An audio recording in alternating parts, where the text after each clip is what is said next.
वालेकुम। आज मैं बात करूँगा रिसर्च प्रोजेक्ट्स जो होते हैं, मसलन एमफिल थीसिस, पीएचडी डिसर्टेशन या आप जो रिसर्च पेपर लिखते हैं उसके लिए डिस्कशन सेक्शन कैसे लिखते हैं सोशल साइंसेस में। तो पहले तो मैं आपको ज़रा रिमाइंड करता चलूँ कि रिसर्च पेपर्स के जो या थीसिस डिसर्टेशन होते हैं, ट्रेडिशनली उसके 5 हिस्से होते हैं। उसमें जो है पहला हिस्सा आपका इंट्रोडक्शन होता है जिसमें आप अपना टॉपिक इंट्रोड्यूस करते हैं।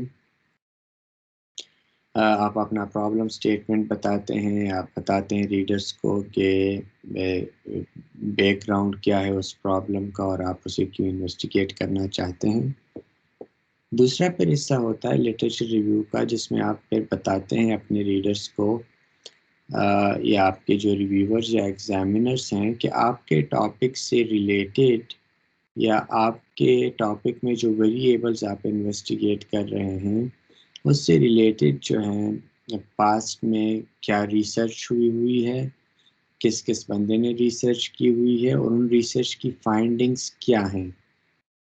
और जो पास्ट में रिसर्च इस टॉपिक पर हो चुकी हुई है, उसमें क्या कमी है जो आपका रिसर्च जो है या जो आपकी रिसर्च है वो उस कमी को या उस गैप को फिल करेगी।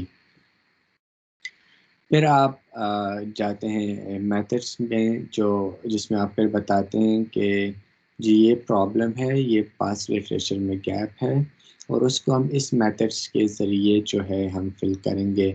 मेथड सेक्शन में जनरली आप डेटा एनालिसिस, डेटा कलेक्शन के बारे में बताते हैं कि आप किस तरह से डेटा कलेक्ट करेंगे। मसलन आप सर्वे यूज़ करेंगे, आप इंटरव्यूज़ करेंगे, आप फ़ोकस ग्रुप्स करेंगे या आप कंटेंट एनालिसिस करेंगे। और फिर आप उस डेटा को एनालाइज़ कैसे करेंगे? मसलन अगर आपने सर्वे किया है, तो आप कौन से टेस्ट यूज़ करेंगे? एनोवा, काई-स्क्वेयर, रिग्रेशन एटसेट्रा और आप फिर जो है अपने सर्वे की जो इंटरनल कंसिस्टेंसी है, वो कैसे चेक करेंगे?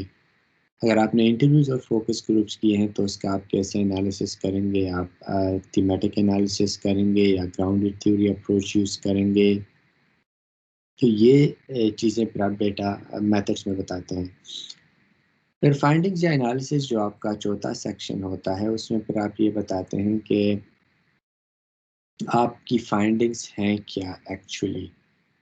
और फिर उसके बाद आपका सेक्शन आ जाता है अ डिस्कशन का। तो डिस्कशन मेरे अपने ज़ाती ख़्याल में फाइंडिंग्स के बाद जो है ना, आपका सबसे इम्पोर्टेंट सेक्शन आपके डिसर्टेशन का या थीसिस का या रिसर्च पेपर का आपका इम्पोर्टेंट सेक्शन जो है वो होता है कि इसमें आप फिर इंटरप्रेट करते हैं अपनी फाइंडिंग्स को कि आपकी जो फाइंडिंग्स हैं वो तो हैं लेकिन आप अपने फिर रीडर्स के लिए, रिव्यूअर्स के लिए फिर इंटरप्रिटेशन इस तरह से करते हैं कि जो फाइंडिंग्स आई हैं वो आपके ख़्याल में क्यों आई हैं? वो पास्ट लिटरेचर के साथ उनकी क्या कनेक्शन बनती है अगर सिमिलर फाइंडिंग्स पास्ट लिटरेचर में हो चुकी हुई है, तो उसकी फिर क्या फाइंडिंग्स हैं? तो मसलन जर्नलिस्ट प्रैक्टिसेस के बारे में मैं आज बात कर सकता हूँ या जो है मैंने रिसेंटली एक और स्टडी की है कि रिफ्यूजीज़ जो हैं यूनाइटेड स्टेट्स में, वो मोबाइल को या जो अ, ऐप्स हैं राब्ता करने के जैसे कि व्हाट्सएप है, फ़ेसबुक है, उनका इस्तेमाल जो है इन रिफ्यूजीज़ के मेंटल हेल्थ पर कैसे असरअंदाज़ होता है। तो अ, ये मैं एक एग्ज़ाम्पल है जो मैं आज यूज़ करूँगा इस डिस्कशन सेक्शन को एक्सप्लेन करने के लिए। तो फिर आप बताते हैं कि जो है मेरी स्टडी में तो लोगों ने कहा कि यार मेंटल हेल्थ पर नेगेटिव असरात आ रहे हैं, लेकिन पास्ट स्टडीज़ जो यूरोप में हुई हैं उनमें कहा गया है कि इन ऐप्स को यूज़ करने के फ़वाइद बहुत ज़्यादा हैं, तो आप कॉन्टेक्सचुअलाइज़ करते हैं। मैं आज ये ज़रूरी समझता हूँ डिस्कशन पर बात करना क्योंकि पाकिस्तान से जितनी भी डिसर्टेशन होती हैं मैं अक्सर देखता रहता हूँ या एवोल्यूएट करता हूँ या फीडबैक देता हूँ या अक्सर पेपर्स पीयर रिव्यू के लिए आते हैं, तो जो सबसे बुरा सेक्शन लोगों ने लिखा होता है वो होता है डिस्कशन का। डिस्कशन को लोग या तो इस तरह से पाकिस्तान में लिखते हैं कि जो आपकी फाइंडिंग्स या एनालिसिस है उसको ही दोबारा रिपीट कर दो डिफरेंट अंदाज में या अल्फाज की हेरा फेरी करके, या आप सिर्फ एक पैराग्राफ लिख दो जिसमें आप एक तरह से कंक्लूजन लिख दो। तो ये दोनों तरीके जो हैं ये गलत हैं और ये किसी तरह से भी एक साइंटिफिक प्रोसीजर नहीं है डिस्कशन लिखने का। अगर और इसमें अनफॉर्चुनेट जो सबसे बड़ी बात है कि ये एक ट्रेंड चल रहा है, ट्रेडिशन बन गया है पाकिस्तान में डिस्कशन को इस तरह से लिखना, क्योंकि प्रोफेसर्स जो हैं वो खुद भी अपने पेपर्स इस तरह लिखते हैं और मैं काफ़ी प्रोफेसर्स के पेपर पढ़ चुका हूँ और एवेलुएट कर चुका हूँ, जो फुल प्रोफेसर तक लोग होते हैं वो भी यही काम करते हैं। और फिर जब वो अपने स्टूडेंट्स को गाइड करते हैं वो भी यही बताते हैं कि बस ये करो और काम निपटाओ। तो उस टाइम तो आपका काम चल जाता है, पाकिस्तान में ट्रेंड बन गया है तो चल जाता है, सब चला लेते हैं, लेकिन ये करते हुए आपकी डिसर्टेशन की क्वालिटी नहीं रहती और आप जो रिसर्च पेपर पब्लिश कर रहे हैं वो आप किसी अच्छे जर्नल में पब्लिश नहीं कर सकते। अच्छे जर्नल का मकसद जो मेरा है कि इंटरनेशनल जो जर्नल्स हैं या इम्पैक्ट फैक्टर जर्नल्स हैं उसमें आप कभी भी पब्लिश नहीं कर सकते इस तरह का डिस्कशन लिखकर। तो इसलिए मैं आज ये वीडियो बना रहा हूँ कि आपको गाइड कर सकूँ कि डिस्कशन प्रॉपरली कैसे लिखते हैं और फिर उसको और डिस्कशन किस तरह से आपकी स्टडी की क्वालिटी को इम्प्रूव करता है। तो आज जो मेरा टॉपिक है, इस तरह मैंने बताया कि जो मेन टॉपिक है वो ये है कि हम किस तरह से डिस्कशन जो है वो इम्प्रूव कर सकें, कि जो डिस्कशन थ्रेड हम बना रहे हैं कि डिस्कशन को हम लिखते कैसे हैं, हम इसको इम्प्रूव कैसे कर सकते हैं, ये है आज के हमारे जो डिस्कशन है उसका मकसद। तो डिस्कशन पहले है क्या?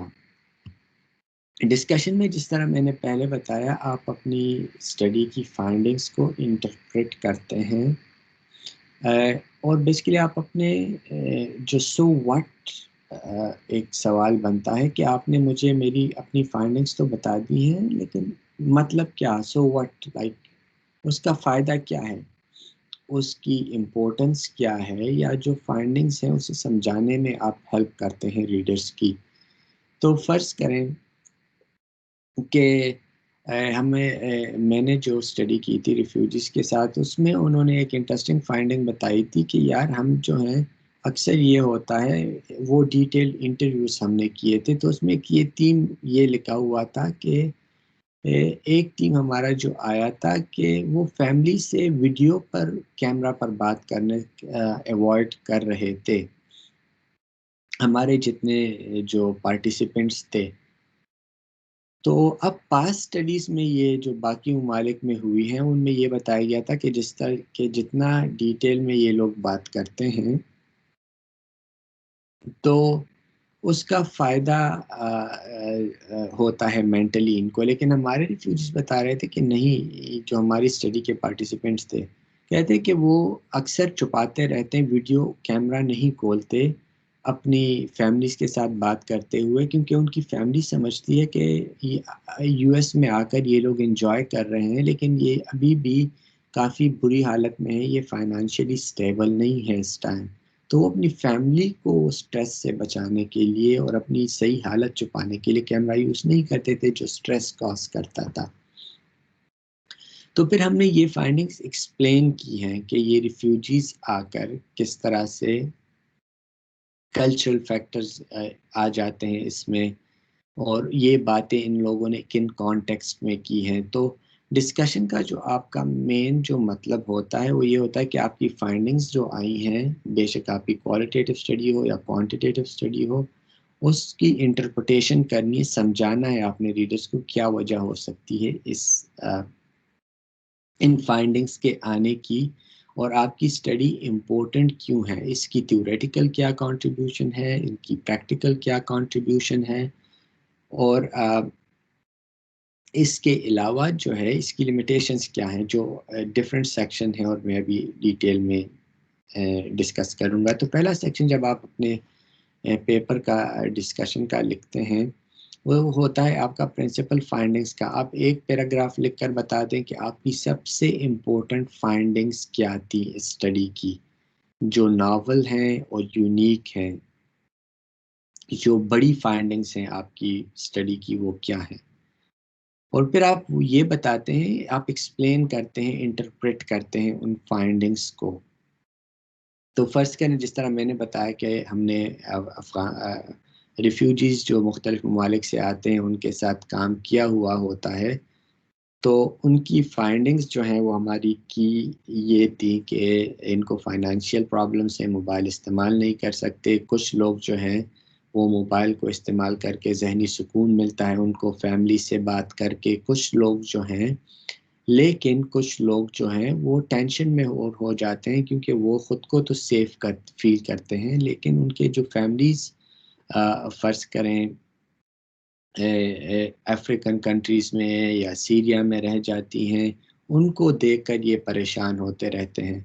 तो ये जो एक फाइंडिंग्स हमारी स्टडी में आई थी कि मेंटली ये एक सुकून भी देता है, लेकिन एक और स्ट्रेस कॉज़ भी करती है जब ये अपनी फैमिली से व्हाट्सएप या फ़ेसबुक वगैरह के थ्रू बात करते हैं। तो फिर हमने ये साथ में बताया है कि हमारी फाइंडिंग्स यूनिक इस वजह से हैं कि पहली स्टडीज़ अक्सर ये बताती रहती हैं कि जो मोबाइल टेक्नोलॉजी है या जो ये ऐप्स यूज़ करते हैं रिफ्यूजीज़, ये हमेशा मेंटली एक सुकून देता है उनको, लेकिन हमारी स्टडीज़ की फाइंडिंग्स ये बताती हैं कि हमेशा ये सुकून नहीं देता, ये मुख्तलिफ भी हो सकता है। और फिर हमने ये फाइंडिंग्स एक्सप्लेन की हैं और हमने रेफरेंस दी हैं उन स्टडीज़ की कि किन-किन स्टडीज़ में, कि यूरोप में जो स्टडी हुई थी रिफ्यूजीज़ के मोबाइल के इस्तेमाल पर, उनके क्या फाइंडिंग्स थे, जो पाकिस्तान में हुई हैं, उनके क्या रिज़ल्ट्स थे, और हमारे जो रिज़ल्ट्स हैं वो किस तरह से उन पास्ट के रिज़ल्ट्स को सपोर्ट करते हैं या उनके अपोज़िट हैं या उनसे डिफरेंट हैं। तो इस तरह से फिर आप इंटरप्रेट करते हैं, और आप ये भी कर सकते हैं इंटरप्रिटेशन में, क्या कल्चरल कुछ चीज़ें ऐसी हो सकती हैं जो कि बाकी ममालिक में ना हो, लेकिन आपकी जो पॉपुलेशन यूनिक है इस वजह से जो है ये स्टडी डिफरेंट आ सकती है। मसलन अब जर्नलिस्ट के साथ हमने एक स्टडी की थी जिसमें ये पता चला है कि पाकिस्तान में जो जर्नलिस्ट हैं उन पर फाइनेंशियल कंस्ट्रेंट्स होते हैं, सैलरी नहीं मिलती, जिसकी वजह से न्यूज़ राइटिंग जो है या जो रिपोर्टिंग है उन पर असर पड़ता है। तो अब ये फाइंडिंग्स आपको यूएस की किसी स्टडी में नहीं मिलेगी कि तनख्वाह नहीं मिलती सहाफ़ियों को या उनको अपने पैसे खुद पूरे करने पड़ते हैं। तो इस तरह की अगर आपकी कोई फाइंडिंग्स है तो फिर आप उसको कंपेयर करते हैं अलग ममालिक से, और फिर आप ये एक्सप्लेन करते हैं कि पाकिस्तान में जर्नलिज़्म थोड़ी डिफरेंट होती है। अक्सर सहाफ़ियों को तनख्वाह लेट मिलती है, या जो ट्राइबल या डिस्ट्रिक्ट जर्नलिस्ट हैं उनको सैलरी मिलती ही नहीं है, वो अपने खर्चे पूरे करते हैं। तो इस तरह से आप अपनी फाइंडिंग्स को फिर इंटरप्रेट करते हैं। अगला सेक्शन जो आप लिखते हैं वो आप लिखते हैं थ्योरेटिकल इम्प्लीकेशंस का, कि आपकी जो स्टडी है वो जो आपके टॉपिक से रिलेटेड थ्योरी है उसको, उसके लिए उसकी आपकी स्टडी की कंट्रीब्यूशन क्या है या उसको एक्सटेंड कैसे करती है। तो थ्योरेटिकल इम्प्लीकेशन, अब स्टडीज़ 2 तरह की होती हैं। एक होती है डिडक्टिव एनालिसिस, आप एक तरह से करते हैं या आप एक थ्योरेटिकल फ्रेमवर्क यूज़ करते हैं अपनी स्टडी में। तो अगर आपने कोई थ्योरेटिकल फ्रेमवर्क यूज़ किया हुआ है अपनी स्टडी में, तो फिर आप ये बताते हैं कि आपके थ्योरेटिकल फ्रेमवर्क में कंट्रीब्यूशन जो है उसमें क्या है। तो फ़र्ज़ करें अगर आपने यूजेस एंड ग्रेटिफिकेशन एक थ्योरी है जो बताती है कि लोग क्यों जो है मीडिया को पढ़ते हैं या इस्तेमाल करते हैं, तो या इंफॉर्मेशन सीख करते हैं इस तरह से। तो फिर अगर आपने उसको थियोरेटिकल फ्रेमवर्क यूज़ किया है, और अब मैं एक हाइपोथेटिकल सिचुएशन बता रहा हूँ कि अगर उसको मैं अपने रिफ्यूजी के जो है कॉन्टेक्स्ट, जो मैंने अभी पेपर बताया है कि हमने रिफ्यूजीज़ के साथ स्टडी की कि जिसमें देखा है कि मोबाइल फ़ोन का इस्तेमाल किस तरह से उनके मेंटल हेल्थ पर असरअंदाज होता है, तो अगर मैं उस स्टडी के लिए यूजेस एंड ग्रेटिफिकेशन थ्योरी को एक थियोरेटिकल फ्रेमवर्क कहता, यूज़ करता, तो फिर मुझे ये बताना पड़ता थ्योरेटिकल इम्प्लीकेशंस में कि मेरी स्टडी ने जो यूजेस एंड ग्रेटिफिकेशन थ्योरी को समझने में क्या हेल्प की है, या जो है उस थ्योरी को एक्सटेंड करने में क्या हेल्प की है। मतलब मैं एक ये भी कह सकता हूँ, फ़र्ज़ करें कि जो यूजेस एंड ग्रेटिफिकेशन थ्योरी है वो रिफ्यूजीज़ के मोबाइल के इस्तेमाल के कॉन्टेक्स्ट में कभी यूज़ नहीं हुई, कि किस तरह से एक स्पेसिफिक पॉपुलेशन मोबाइल का इस्तेमाल यूज़ करके अपनी नीड्स ग्रेटिफाई करती है। तो हम ये देखना चाहते थे कि ये थ्योरी यहाँ अप्लाई होती है या नहीं होती, और अभी जो है क्या सीखा है, हमारी स्टडी ने क्या बताया है यूजेस एंड ग्रेटिफिकेशन के एप्लीकेशन के बारे में हमारी स्टडी के तनाज़ुर में। या हम ये भी कह सकते थे कि हमने इस थ्योरी को एक्सटेंड कैसे किया। एक्सटेंड आप एक इस तरह से भी कर सकते हैं कि आप कहें कि हमने एक ऐसे पॉपुलेशन में, या हमारे जो लोगों को हमने स्टडी किया, या जिस कल्चरल ग्रुप को हमने स्टडी किया है, वो पहले स्टडी नहीं हुआ हुआ इस थ्योरी के कॉन्टेक्स्ट में, या इस थ्योरी को इस कल्चरल ग्रुप पर अप्लाई नहीं किया गया, तो पहली दफ़ा ये हम कर रहे हैं। या दूसरा फिर आप ये भी कह सकते हैं कि जो है इस थ्योरी में जो है हमें कोई प्रॉब्लम नज़र आया, और हमें ये लगा कि यार ये हर ग्रुप पर अप्लाई नहीं हो सकता। तो ये एक तरह से आपकी थ्योरेटिकल कंट्रीब्यूशन हो सकती है, इम्प्लीकेशंस हो सकते हैं आपके स्टडी के। फिर आपका एक सेक्शन होता है प्रैक्टिकल इम्प्लीकेशंस का। तो प्रैक्टिकल इम्प्लीकेशंस फिर आपको ये बताना पड़ता है इस सेक्शन में कि जो रियल वर्ल्ड इम्प्लीकेशंस हैं आपकी स्टडी के, वो हैं क्या।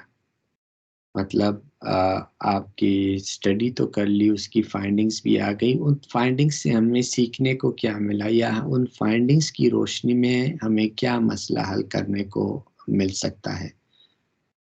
तो फ़र्ज़ करें अगर मैं अपनी वही अफ़गान रिफ्यूजीज़ और मेंटल हेल्थ पर जाऊँ, तो उसमें हम ये कह सकते हैं कि हमें ये समझने में मदद मिलती है कि रिफ्यूजीज़ मोबाइल का इस्तेमाल कैसे करते हैं, वो उनके ज़हन पर असरअंदाज़ कैसे होता है, और इन फाइंडिंग्स की रोशनी में जो हमारी एनालिसिस है, उसकी रोशनी में हम कोई इंटरवेंशन या कोई सॉल्यूशन बताते हैं कि हम किस तरह से अफ़गान रिफ्यूजीज़ के लिए मोबाइल का इस्तेमाल और बेनिफिशियल बना सकते हैं। या अगर जर्नलिस्ट पाकिस्तान में के कोई प्रॉब्लम्स फेस कर रहे हैं, जो हमें स्टडी बताती है कि फ़र्ज़ करें हेल्थ इश्यूज़ के कवरेज में जर्नलिस्ट को ये प्रॉब्लम्स आ रही हैं, और वो सारी प्रॉब्लम्स आपकी स्टडी की फाइंडिंग्स में आ गई हैं, तो अब उन प्रॉब्लम्स को हल कैसे करना है। तो आपकी स्टडी की प्रैक्टिकल इम्प्लीकेशंस ये हो सकती है कि गवर्नमेंट, नॉन गवर्नमेंट ऑर्गेनाइजेशन और जर्नलिस्ट ऑर्गेनाइजेशंस जो हैं, फ़र्ज़ करें, वो आपकी स्टडी को पढ़कर ये अंदाज़ा लगा सकते हैं कि अब हम जर्नलिस्ट के प्रॉब्लम को किस तरह से हल या कम कर सकते हैं। तो वो आपकी स्टडी की प्रैक्टिकल इम्प्लीकेशंस हो जाती हैं कि कौन-सी जो रियल वर्ल्ड प्रॉब्लम है उसको समझने में हमें मदद मिलती है आपकी स्टडी के पढ़ने के बाद। इसमें आप जो है कुछ लोग रिकमेंडेशन का अलग से सेक्शन डालते हैं, कुछ लोग वो प्रैक्टिकल इम्प्लीकेशंस में ही डालते हैं। एक जो मैंने बड़ी प्रॉब्लम नोट की है रिकमेंडेशन जो लोग ये कुछ लोग प्रैक्टिकल इम्प्लीकेशन के सेक्शन में देते हैं, वो ये करते हैं कि उनके दिल में जो रिकमेंडेशंस आती हैं, या उनका जो अपना नॉलेज होता है उसकी रोशनी में प्रैक्टिकल इम्प्लीकेशंस देते हैं, जो कि बिल्कुल ही गलत और अनसाइंटिफिक है। आपने अपनी प्रैक्टिकल इम्प्लीकेशंस अपनी स्टडी की, या जो रिकमेंडेशंस आप दे रहे हैं, वो सब आपने अपनी फाइंडिंग्स की रोशनी में करनी है। अगर आपकी फाइंडिंग कोई इशू डिस्कस नहीं कर रही या पॉइंट आउट नहीं कर रही तो आप खुद से रिकमेंडेशन में वो चीज़ नहीं लिख सकते। फ़र्ज़ करें कि रिफ्यूजीज़ में जो प्रोजेक्ट हम कर रहे थे उसमें कुछ जर्नलिस्ट ने कहा कि यार हमें जो है इंटरनेट एक्सेस नहीं होता, तो अब इंटरनेट एक्सेस नहीं होता तो हम एक रिकमेंडेशन ये दे सकते हैं कि इनके लिए एक्सेस आसान बनाया जाए। लेकिन आप खुद से अब ये इसमें नहीं कह सकते कि इनको यूनिवर्सिटियों में दाखिले दिए जाएँ। क्योंकि जब तक आपकी स्टडी से रिलेटेड वो बात ना हो, आप नहीं कह सकते। वो ऑफ़ कोर्स आपकी बात सही भी हो सकती है, ज़रूरी नहीं कि गलत हो। लेकिन एक ट्रेडिशन है और एक जो एक साइंटिफिक प्रोसेस है, हम उसके मुताबिक चलेंगे। आप खुद से कोई रिकमेंडेशन या प्रैक्टिकल वो नहीं देंगे कि जिस तरह से जर्नलिस्ट अपने मज़मूनों में लिखते हैं कि आप ये कर दें, मसला हल हो जाएगा, ये कर दें, मसला हल हो जाएगा, ये कर दें, मसला हल हो जाएगा। आपने ये नहीं करना, आपने लिमिटेड रखना है अपनी स्टडीज़ को, अपनी फाइंडिंग्स तक। फिर हर स्टडी की कुछ ना कुछ लिमिटेशंस भी होती हैं। नॉर्मली 3 टाइप के रिसर्च होते हैं, लोग सर्विस करते हैं, इंटरव्यूज़ या फ़ोकस ग्रुप्स करते हैं या फिर कंटेंट एनालिसिस करते हैं। तो जब ये हर स्टडी की जो जो भी मेथड आप चूज़ करें उसकी अपनी लिमिटेशंस होती हैं। अगर आपने सर्वे किया होगा तो आपने लिमिटेशंस में ये लिख सकते हैं कि आपका सैंपल क्या था, तो अगर आपकी सैंपल रैंडम सैंपल नहीं थी तो आप उसमें ये लिख सकते हैं। आप ये लिख सकते हैं कि आप फ़र्ज़ करें अगर आपने कुछ सवाल जो आपको करने चाहिए थे वो आपने नहीं किए, वो आप लिख सकते हैं। आप अपने लिमिटेशंस में अपने रिस्पॉन्स रेट के बारे में लिख सकते हैं। आप ये लिख सकते हैं कि जो इंटरनल कंसिस्टेंसी थी क्वेश्चनेयर की या क्वेश्चनेयर्स के या स्केल की जो आपने यूज़ किया है वो कैसी थी। आप ये लिख सकते हैं कि जो आपने सर्वे किया है अगर इंटरव्यूज़ के बाद हो जाएँ तो वो ज़्यादा बेहतर तरीके से इस फिनोमिनन को या इश्यू को समझने में मदद दे सकते हैं।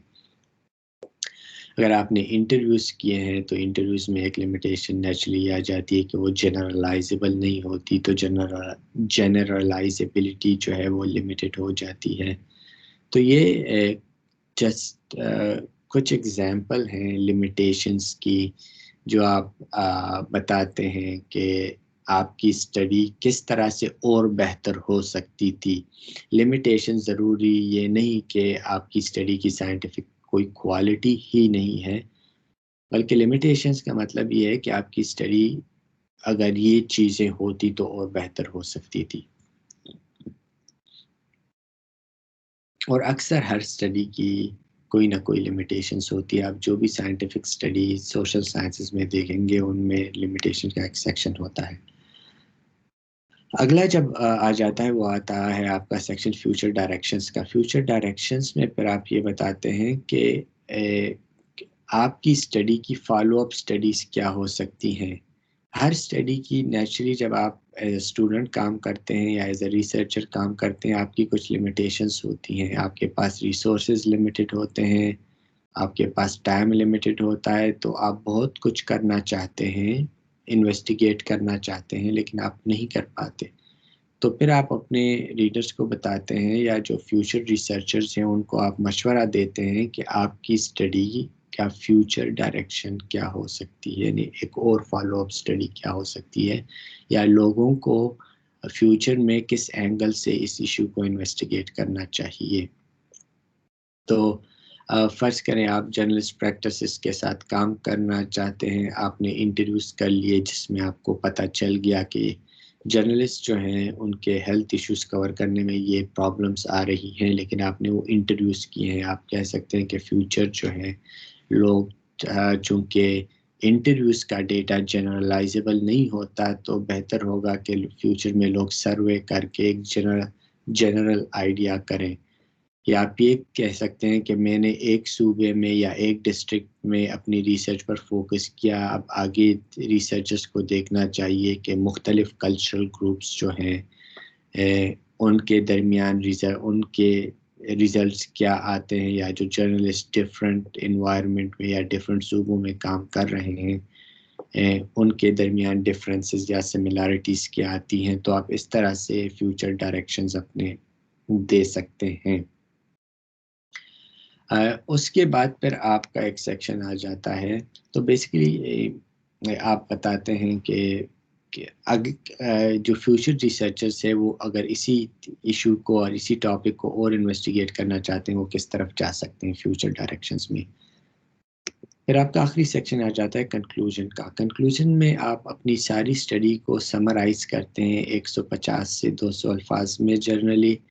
इसमें आप बताते हैं कि आपने मेन प्रॉब्लम क्या इन्वेस्टिगेट किया, एक जुमला लिखते हैं, आपने मेथड्स क्या यूज़ किए, आपके की फाइंडिंग्स क्या थे, और फिर आपके जो एप्लीकेशन है प्रैक्टिकल या थ्योरेटिकल वो आपकी स्टडी की क्या है। तो इस तरह से आप डिटेल में अपना जो है वो डिस्कशन सेक्शन लिखते हैं। तो इसके बाद आप ये आप याद रखें कि डिस्कशन सेक्शन जो है वो कभी भी डिस्कशन सेक्शन के बारे में आप ये बात याद रखें कि ये आपके रिसर्च का एक बहुत ही इम्पोर्टेंट हिस्सा होता है, और इसको आप सिर्फ फाइंडिंग्स के रिपीटेशन से ख़राब और इनवैलिड ना करें, और नहीं आपको सिर्फ एक समरी लिखकर जान छुड़ानी चाहिए इससे। अगर आप अच्छी जगह पब्लिश करना चाहते हैं तो आपको फिर टाइम इन्वेस्ट करना पड़ेगा और एनर्जी फोकस करना पड़ेगा डिस्कशन सेक्शन लिखने पर। अगर आपका डिस्कशन सेक्शन अच्छा नहीं है तो आपकी रिसर्च की क्वालिटी बहुत बुरी कंसीडर होगी और आप किसी अच्छे जर्नल में पब्लिश नहीं कर सकेंगे। तो अगली वीडियो में मैं फिर डिस्कस करूँगा इंटरनेशनल या इम्पैक्ट फैक्टर जर्नल में पब्लिकेशन का प्रोसीजर। तो तब तक के लिए अल्लाह हाफ़िज़।